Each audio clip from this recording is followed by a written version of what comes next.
অতএব আমি মনে করি সময়ের প্রয়োজনে পাকিস্তান, আফগানিস্তান, বাংলাদেশ আমরা হাতে হাত রেখে কাঁধে কাঁধ মিলিয়ে ভারতীয় আগ্রাসন রুখে দিব ইনশাআল্লাহ। এমন একটা সময় আসবে দিল্লির সিংহাসনে কালেমার পতাকা তরতর করে উঠবে।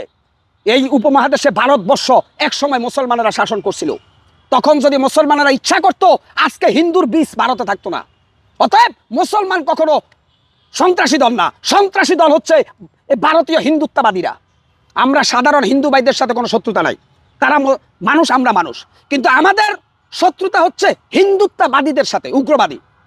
একজন হিন্দু মানুষ, আমি তাকে স্যালুট করি, সে তার ধর্ম পালন করে, তার সাথে আমার কোনো বিরোধ নাই।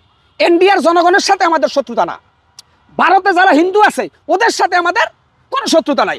আমাদের শত্রুতা হচ্ছে নরেন্দ্র মোদীর সাথে। আর হলো ওই যে শুভেন্দু অধিকারী, বিজেপির আর এক কুত্তা পাগলা, পাগলা কথায় কথায় আমাদেরকে তুচ্ছ তাচ্ছিল্য করে কথা বলে।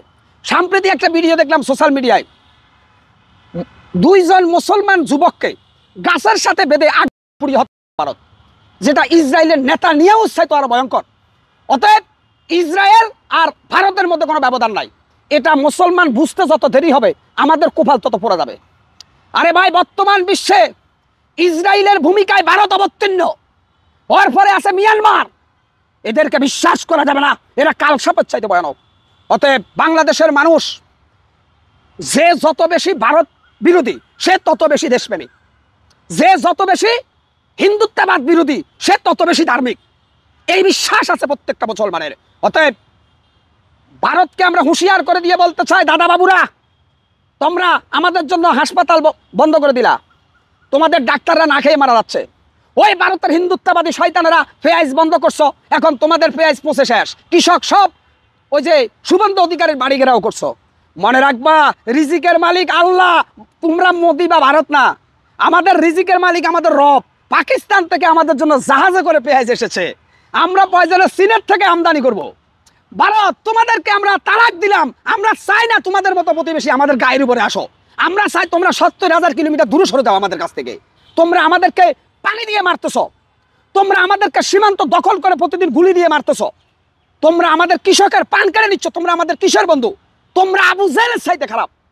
এই ভারতীয় বিএসএফ গুলো হলো হিংস্র দানব। এরা পাকিস্তানের কাছে গেলে পাকিস্তান ওদের ঘাড় মটকায় দেয়, ভারতের বিএসএফরা। এই ভারতের বিএসএফরা চীনের কাছে গেলে চীন ওদের ঘাড় মটকায় দেয়।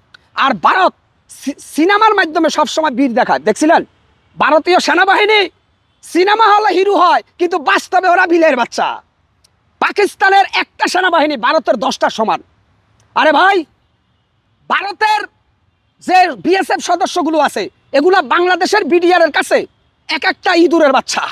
কিন্তু হাসিনা আমাদেরকে দেয় নাই ওদের সাথে আপনার চোখে চোখ রেখে কথা বলতে। ইনশাল্লাহ পটভূমি পরিবর্তন হয়েছে হাসিনা পালিয়ে যাওয়ার পরে।